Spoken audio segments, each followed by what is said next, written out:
Ayan, magandang araw pa rin mga kakwento. Ako ay nandito naman sa isang kalsada sa may BGC pa rin mga kakwento. At kung mapakita nyo yan, ang tataas ng mga building, no? Siguro nasa mga 25 to 30 ang taas niyan eh. Yan ay isang condominium style building.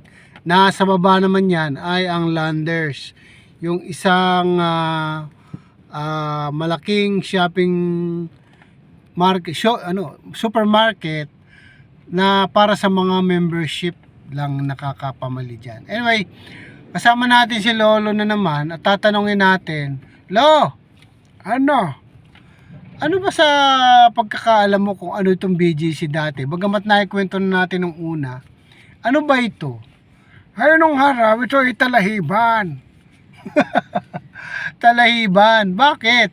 Ito isang kampo militar to eh. Ito ay sa ilalim ng Pangulong Fidel Ramos. Nag-umpisa kung paano naging ganito ang lugar na ito. Ganun po ba? Okay. O siya, saka na natin pag-usapan niya. Teka, Lo, ano naman sabi ng pamilya mo? Ay, nung umalis ako, hinalikan ako ng misis ko. Uy, ayos sweet pa kayo ha. Ay, syempre. Ano pa ang nangyari nung umalis kayo? Nung umalis ako, hinalikan ulit ako ng misis ko.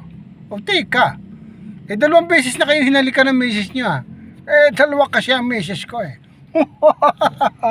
Grabe. Alam mo, misis ko, 5 yan. Uy, ang dami naman. Yung 3 patay na. O ba? Ganon.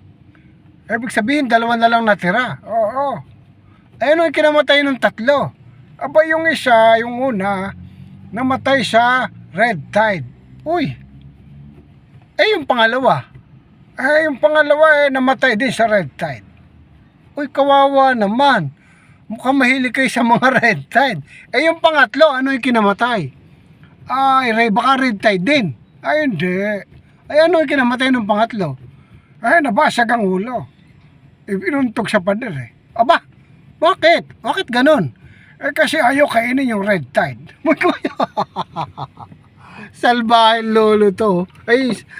Ano ba yan? Hindi lang kinain yung red tide. Ay, nakalo.